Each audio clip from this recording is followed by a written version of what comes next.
what's up everyone? Welcome back to the channel Ek Kadam. Myself Smriti, and in the last lecture we have discussed about the fat oxidation.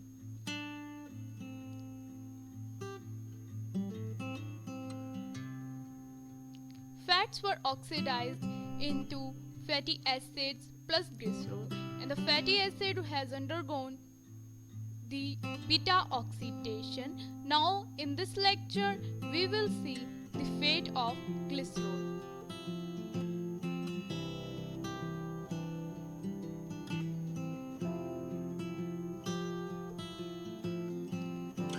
Let us recall the general reaction which was triglycerides plus water which forms glycerol in the presence of the enzyme lipase and forms 3 molecules of fatty acid.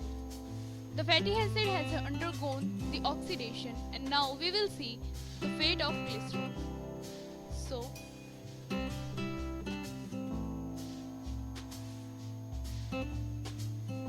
glycerol will undergo 3 types of reaction further.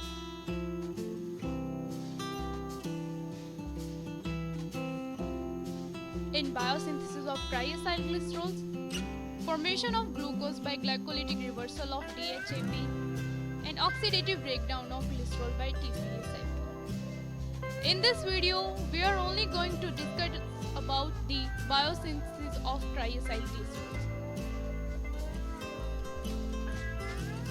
So, glycerol is a 3-carbon molecule which activates with the help of ATP in the presence of the enzyme glycerokinase to form glycerol 3-phosphate.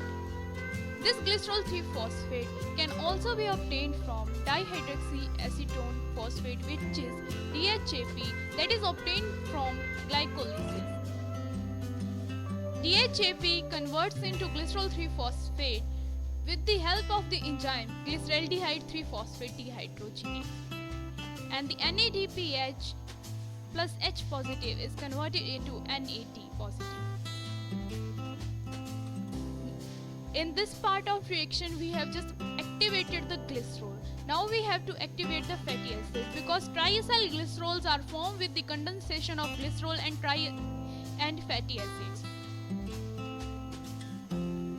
So this is the fatty acid with the help of the coenzyme A, and it activates with the help of ATP, get converted into acyl coenzyme A. This acyl coenzyme A reacts with glycerol 3-phosphate and gets converted into coenzyme A, that is, it removes its acyl group.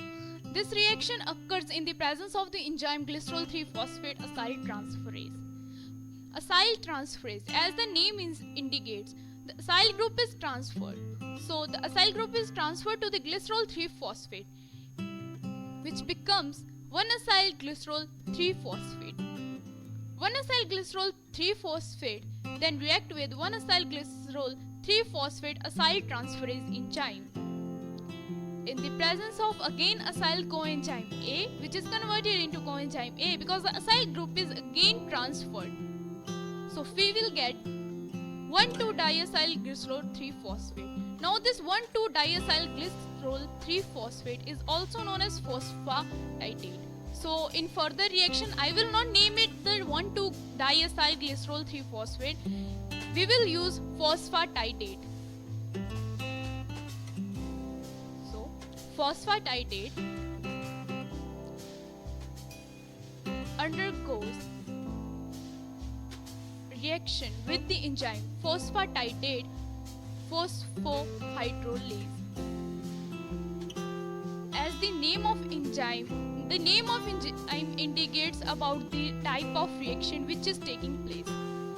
So the inorganic phosphate group is removed. So we have to remove phosphate group, and in that place we have to remove some substituent to it. So we are going to add the hydroxy group to the compound, and we will get 1,2-diacyl glycerol.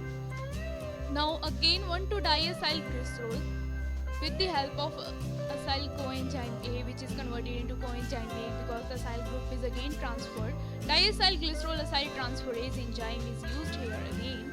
Then this will become the triacylglycerol. So this is the end product which we were trying to make through all these reactions. This is formed by the condensation of fatty acid plus glycerol. If you liked our video, please share, please subscribe our channel Ek Kadam. And for more videos, stay tuned. Thank you.